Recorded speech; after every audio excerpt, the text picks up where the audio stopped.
बढ़ा दूँ? ठीक है, चलो जी, मोस्ट इंपॉर्टेंट क्वेश्चन बोर्ड का आया हुआ, डेट याद नहीं है इसकी, किस डेट को आया, अप्रॉक्स ऐसे ही आया होगा, 17 में या 18 वाले में आया होगा ये, लेकिन अच्छा क्वेश्चन है ये। कह रहे हैं in a figure tangent P Q, सही बात है, पी क्यू एक टेंजेंट होगा, पी आर एक टेंजेंट है, जैसे देखने से ही लग रहा है। ये एंगल 30 है। कंडीशन सुनो, एक बड़ी जो इंपॉर्टेंट कंडीशन है, क्या कि जो एस आर है ना, ये पी क्यू के क्या है, पैरेलल। तो आपको वैल्यू बतानी है angle R Q S, R Q है, इसकी वैल्यू आपको बतानी है। बड़ा ही प्यारा क्वेश्चन है। देखो बैच से तो मैं लिखूंगा बाकायदा, उससे पहले हल्का फुल्का समझाने की कोशिश करता हूँ आप लोगों को। समझिए, पी क्यू और पी आर आपस में क्या होंगे, इक्वल, यस और नो, क्योंकि एक्सटर्नल पॉइंट से अगर टेंजेंट ड्रॉ होते हैं उनकी लेंथ आपस में क्या होती है, इक्वल। तो एक बात सुनो, अगर मैं आपसे बोलूँ पी क्यू आर एक आइसोसेलेस ट्रायंगल हो गया, मतलब दो साइड इक्वल है। अगर दो साइड इक्वल है तो दो एंगल भी इक्वल होंगे। अगर ये 30 है तो इन दोनों एंगल का सम कितना होगा, 150। तो मतलब ये 75 और ये 75। क्या चमका? इतना तो यार अभी मैं लिख के बताऊंगा, मैं पहले समझा दूँ रफली, ऐसे आंसर ऐसे ही बता देंगे इसका। ये वाला 75 तो ये भी 70। अब बड़ी इंटरेस्टिंग चीज़ देखो यार, अगर ये 75 है तो ये भी 75 होगा। Alternate segment theorem, alternate segment theorem कहती क्या थी कि अगर ये सर्कल है कोई, ये हमारे पास कोई कॉर्ड है और ये हमारे पास एक गया टेंजेंट, तो इसने इसके साथ जो एंगल बनाया, ये वाला एंगल और ये वाला एंगल आपस में क्या होता है, इक्वल। यही तो होता है अल्टरनेट सेगमेंट थ्योरम, बताया नहीं, प्रूफ भी है इसका। तो ये एंगल 75 है तो ये भी क्या हो जाएगा, अच्छा ये दोनों लाइन आपस में क्या है, पैरेलल, तो ये 75 है तो ये भी क्या हो जाएगा, क्या हो जाएगा, 75 75 150, सॉरी एक सीधी लाइन है, सीधी लाइन का सम 180, ये 75 ये 75, तो ये कितना हो गया, आंसर आ गया तुम्हारा। ऐसे क्या था, अल्टरनेट सेगमेंट थ्योरम लगाई थे आप लोगों ने। तो चलिए हाँ, बिना अल्टरनेट सेगमेंट थ्योरम के भी हो जाएगा। अगर जिन बच्चों को नहीं पता है तो नॉर्मल तरीके से भी कर सकते हैं। अगर अल्टरनेट सेगमेंट थ्योरम आपको नहीं पता है तो अब एक बच्चा सोच रहा होगा सर कैसे करेंगे, अगर हमें अल्टरनेट सेगमेंट थ्योरम नहीं पता होगी तो देखो कैसे करेंगे, देखिए जरा सारे। अगर नहीं पता है तो पता है तो नहीं पता है। चलिए मैंने क्या किया, क्या पी क्यू एक कॉर्ड है, पी क्यू एक कॉर्ड है ना, तो मैंने क्या किया, इससे ओ के साथ एंगल सबटेंड किया, ओ के साथ क्या किया, ये तब बता रहा हूँ जब अल्टरनेट सेगमेंट थ्योरम नहीं पता है, लेंदी होगा बट समझते हैं।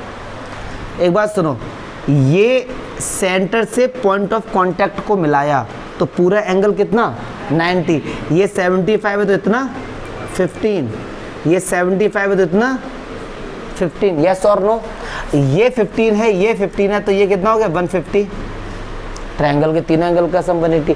और हमने 9th क्लास में पढ़ा है, एक कॉर्ड से जो सेंटर से जो एंगल बनता है उसी कॉर्ड से उसी सेगमेंट में अगर कोई एंगल बनता है तो उसका क्या होता है, हाफ।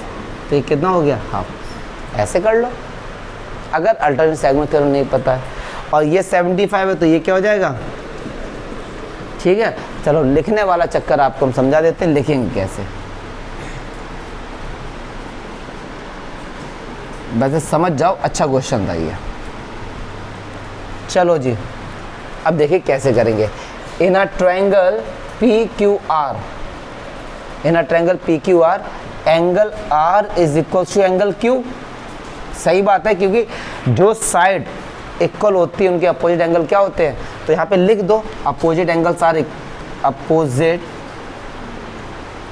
4 नंबर का क्वेश्चन है तो लिख के तो आना पड़ेगा, are equal of equal sides. ये थोड़ा सा इंग्लिश लिख के आना, ठीक है।